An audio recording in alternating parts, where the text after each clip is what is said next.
everybody, it's Bethany. And Julie. We're here today to help you set up a home practice. We wanted to give you some tips about what to expect and what you might need and how to establish a practice at home.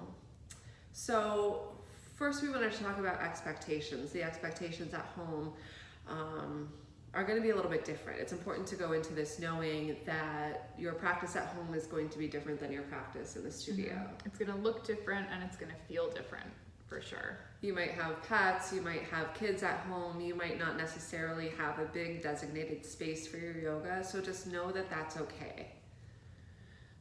It's much easier in the studio to kind of block out all of those distractions, and it's just not something that's going to be able to happen at home. So going into it knowing that that's the case makes it a little bit easier to kind of work through the practice with those varying conditions. There are some positives too as well. If you're practicing at home, you can take a little extra time to work on specific postures, something you're working on. You can take a little extra time to rest when you need to rest, and you don't have to follow the pace of an actual class with other students and with the teacher. So it's a time to be present and check in with your body and check in with yourself and really enjoy the extra time to work on the things that you want to work on.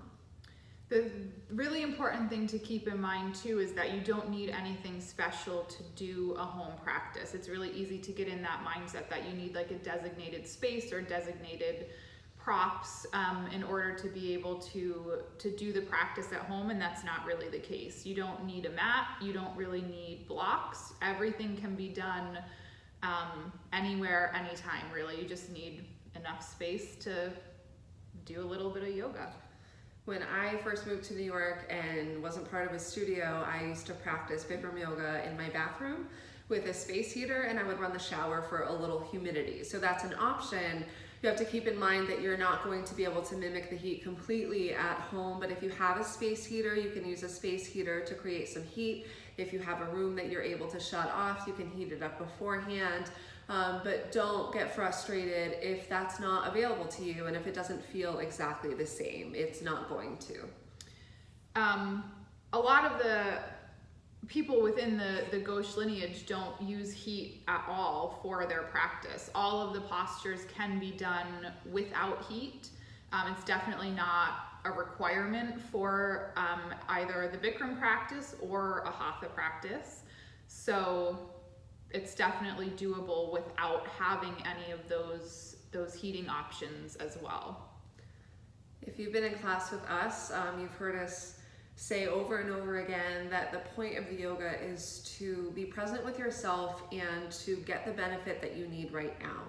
So the benefit that we all need right now is just to maintain some kind of consistency and normalcy, and to really take time to practice self-care and to take care of our mental health and reduce stress and anxiety. So know that even though the practice is different, the benefit is different in these times. So just taking some time to set aside to take care of your physical health and to take care of your mental health is huge. We are definitely here to help you guys through this in any way. If you have any questions or if there's anything that we can help with, please feel free to reach out. You can email, you can reach out to us through social media, Facebook or Instagram, and you can of course call the studio. We're not here, all the time right now, but we'll definitely get back to you as soon as we possibly can. But we are here to support you guys through this in any way that we can. We love you, we care about you, and we'll see you back in the hot room soon. Bye. Bye.